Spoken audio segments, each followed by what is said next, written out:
दोस्तों मान लीजिए कि आप एक कंपनी में ह्यूमन रिसोर्स डिपार्टमेंट यानी कि एचआर डिपार्टमेंट के हेड हैं। आपकी कंपनी में एक वर्कर की उसकी खुद की गलती की वजह से डेथ हो जाती है। ऐसे में जो बाकी के वर्कर्स हैं वो उस डिसीज्ड वर्कर की फैमिली के लिए आपकी कंपनी से कंपनसेशन की डिमांड करते हैं। मामला बहुत ज्यादा बढ़ जाता है। ऐसे में कंपनी ने आपको ये जिम्मेवारी दी है कि आप इस मुद्दे को हल करेंगे। आप इस मुद्दे को कैसे हल करेंगे, क्या क्या एथिकल डिलेमास आपके सामने आते हैं, कौन कौन स्टेक होल्डर्स हैं, क्या क्या ऑप्शंस अवेलेबल हैं, क्या क्या ऑप्शंस के प्रोज एंड कॉन्स हैं, ये सारी चीजें आज हमें देखने को मिलेंगी। एंड सबसे अच्छी बात है कि ये केस स्टडी ऑलरेडी यूपीएससी में पूछी भी जा चुकी है। हमें एक आइडिया हो जाएगा कि यूपीएससी किस तरह की केस स्टडीज पूछ सकती है। चलिए शुरुआत करते हैं आज के इस चैनल पे। दोस्तों इस चैनल में इस केस स्टडी में आगे बढ़ें उससे पहले मैं आपको बताना चाहता हूं कि ये जितने भी आप यहाँ पे चैनल्स देख रहे हैं, इंस्टाग्राम, टेलीग्राम और जितने भी बाकी के चैनल्स देख रहे हैं, डेली बेसिस पे यूपीएससी से जुड़ा हुआ काफी सारा रेलेवेंट कंटेंट यहाँ पे अपलोड किया जाता है। आप इन चैनल्स को ज्वाइन करके उस कंटेंट का लाभ उठा सकते हैं। बात करते हैं, देखिए किस तरह से यूपीएससी की केस स्टडी को सॉल्व किया जाता है। मैं ऑलरेडी काफी बार बता चुका हूं, एक बार फिर से 2 मिनट यहां पे लूंगा कि क्या क्या स्टैंडर्ड फ्रेमवर्क होता है। सबसे पहले हमें इंट्रोडक्शन लिखनी होती है जिसमें हम ब्रीफली कैप्चर करते हैं कि इस केस स्टडी में हमसे पूछा क्या गया है, कैसे हम उसे सॉल्व करने की कोशिश करेंगे। स्टेक होल्डर्स बताने रहते हैं, एथिकल डिलेमास क्या क्या है, ऑप्शंस क्या अवेलेबल हैं, उनके क्या प्रोज एंड कॉन्स हैं। अंत में जो बेस्ट ऑप्शन है उसको हम लिखते हैं। सो ये एक स्टैंडर्ड फ्रेमवर्क रहता है केस स्टडी जो कि यूपीएससी में पूछी गई है। चलिए एक बार उसे देख लेते हैं। कहते हैं जी, you are the head of human resource department of an organisation. One day, one of the workers died on duty. His family was demanding compensation. However, the company denied compensation because it was revealed in the investigation that he was drunk at the time of accident. The worker of the company went on to strike, demanding compensation for the family of the deceased. The chairman of the management board, has asked you for your recommendations. Now, what recommendations would you provide to the management? दूसरा question है, discuss the merits and demerits of each recommendation. अब देखिए बहुत ही simple सी case study है, simple as in की बहुत छोटी सी case study है। और इसमें कहा गया है कि भाई आप ह्यूमन रिसोर्स डिपार्टमेंट के हेड हैं एंड आपको यहां पर बताना है कि क्या रिकमेंडेशन देंगे एक ऐसे सिचुएशन में जहां पे वर्कर ड्रंक होने की वजह से एक्सीडेंट में मारा जाता है while working in the factory. And क्योंकि कंपनी की पॉलिसी अलाउ नहीं करती है तो कंपनी ने वहां पे कंपनसेशन देने से मना कर दिया, लेकिन जो बाकी के वर्कर्स हैं वो ये डिमांड रखते हुए स्ट्राइक पे बैठ जाते हैं कि उस वर्कर की फैमिली को कंपनसेशन दी जाए। क्या यहां पर आप करेंगे? सबसे पहले यहां पर subject matter of the case study, यहां पे जो इंट्रोडक्शन है वो हम यहां पे लिखते हैं।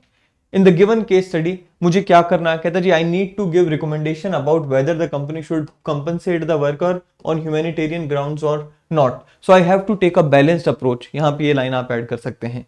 स्टेक होल्डर्स की अगर हम बात करें, कौन कौन स्टेक होल्डर्स हैं? देखिए हम सब जानते हैं कि company itself is the biggest stakeholder. Company में जो बाकी के लोग काम करने वाले हैं वो स्टेक होल्डर्स हैं।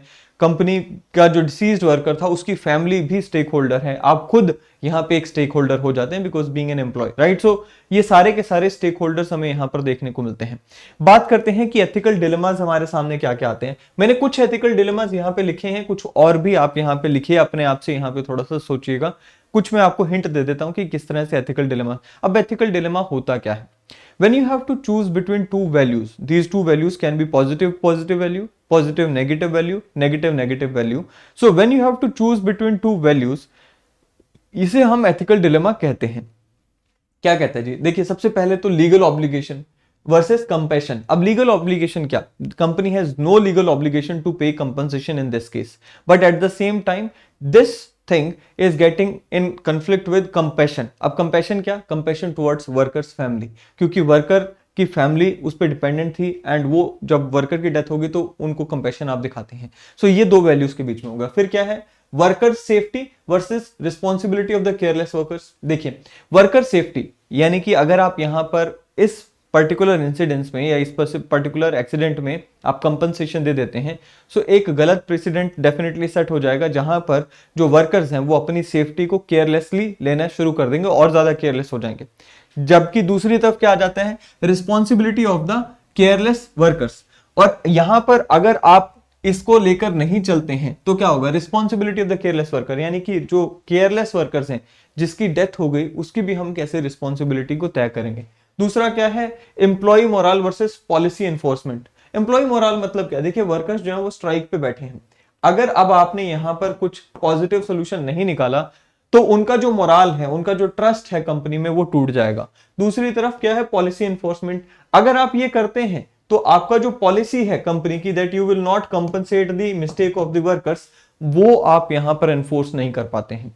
सो इस तरह से आपको यहां पर देखना पड़ता है कि कौन से एथिकल डिलेमास हमारे सामने आते हैं। चलिए बात करते हैं ऑप्शंस की।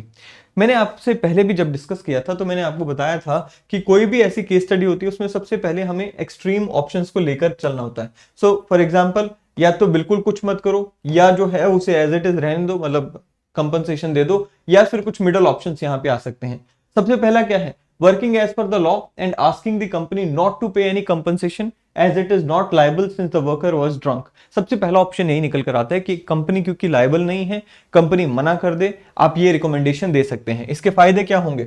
सबसे पहले तो आपकी लॉयल्टी आपकी कंपनी की तरफ बनी रहेगी। दूसरा, कंपनी को पिक्यूनरी बेनिफिट होगा, कंपनी का पैसा नहीं जाएगा। तीसरा क्या है, मैसेज टू अदर वर्कर्स कि भाई अगर आप गलती करते हैं तो गलती के लिए आपको यहां पर कोई कंपनसेशन नहीं मिल सकती है। लेकिन इसके नुकसान भी हैं।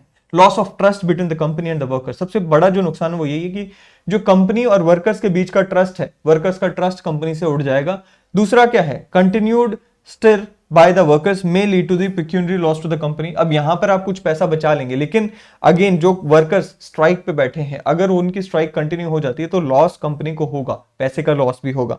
Will hit the reputation of the company. अब देखिए, कंपनी में लोगों को लाना जब होता है तब बाहर लोग हमें जज भी करते हैं, कंपनी को जज भी करते हैं कि यहाँ का वर्क कल्चर कैसा है। सो बेसिकली अगर यहाँ पे वर्कर फ्रेंडली वर्क कल्चर नहीं होगा तो it will hit the reputation of the company, लोगों को लेकर आना मुश्किल हो जाएगा।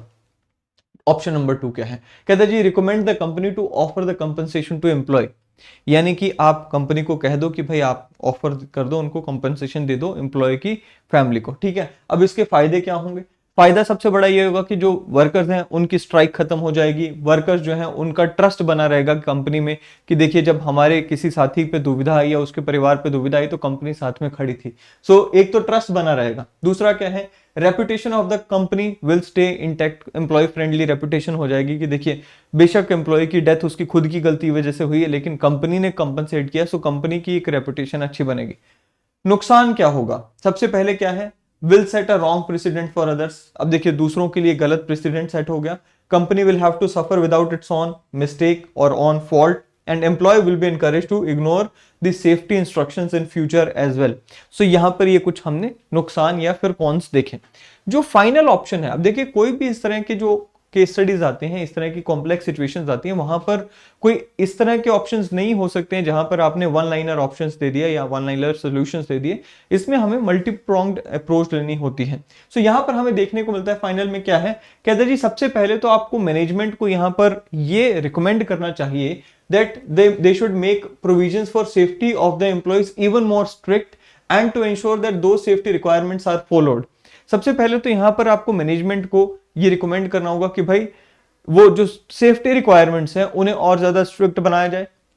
Being an HR head you also have a responsibility कि आप इंश्योर करें कि जो सेफ्टी रिक्वायरमेंट्स हैं उन्हें स्ट्रिक्टली फॉलो किया जाए। दूसरा क्या है कि also instead of the compensation, अब यहां पे कंपनसेशन नहीं देने के लिए यहां पे हिदायत दी गई है। यहां कहा गया है कि कंपनसेशन की बजाय I would recommend the management to offer the nearest kin of an alternative job in the company। आप कंपनसेशन मत दो, लेकिन जो वर्कर जिसकी डेथ हुई है उसका जो फैमिली मेंबर है उन्हें आप उस फैमिली मेंबर की काबिलियत के हिसाब से कंपनी में जॉब दो। अब होगा क्या, एक तो उस फैमिली मेंबर का घर चलता रहेगा, मतलब वो जो फैमिली है डिसीज्ड की फैमिली है वो चलता रहेगा, उनका इकोनॉमिक स्टेटस चलता रहेगा, फाइनेंशियल हेल्प हो गई। दूसरा क्या, आपको उस कंपनसेशन की जगह पे जो आपने किसी को जॉब दिया आपको एक रिसोर्स मिल गया। सो यहां पर क्या हो गया कि भाई तीनों चारों काम यहां पे बन रहे हैं। कंपनी को लॉस नहीं हो रहा क्योंकि कंपनी को एक नया एम्प्लॉय मिल रहा है, उसके बदले में कंपनी पे कर रही है।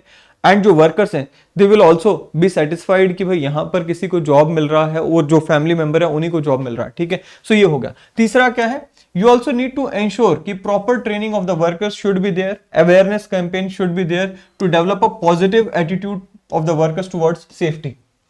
इस तरह के कुछ कदम आपको खुद भी उठाने होंगे as an HR and company में भी इस चीज को आपको रखना होगा, ठीक है। अब इससे फायदे क्या है, लॉस क्या है? कहता है जी फायदा सबसे बड़ा ये कि कंपनी कोई पेक्यूनरी लॉस नहीं है। दूसरा क्या है, वर्कर्स विल बी परसुएडेड, मतलब they should be persuaded to end the strike, वो भी हो जाएगा कि वो अपनी स्ट्राइक खत्म कर सकते हैं। Image of the company will also not suffer, family of the deceased worker will also be in a better position as the compensation is comparatively a temporary help than a job. So again compensation जो है वो one time help है, job जो है वो permanent help है, तो वो भी एक यहाँ पर बेनिफिट उनकी फैमिली को हो जाएगा। गिविंग, कहते जी giving job to the kin may set a wrong example as well, but it to check it I suggested strict safety provisions, right. So ये भी हो गया। देखिए थोड़ा बहुत तो वो हो ही जाता है कि यार आपने किसी की डेथ हुई, अगेन अगर उसको आप कंपनसेट उनको नहीं करते हैं उनकी फैमिली को, तब भी आप फंसते हैं। अगर आप कंपनसेट करते हैं वहां पे भी कुछ चांसेस रहते हैं कि भाई जो इससे पहले कभी कोई ऐसा एक्सीडेंट हुआ था वहां पे तो आपने ऐसा नहीं किया, या फिर इसके बाद जो होगा क्या वहां पे आप कर पाएंगे। तो कुछ ना कुछ देखिए, there is no perfect solution but then this is the best solution that you can offer, ठीक है।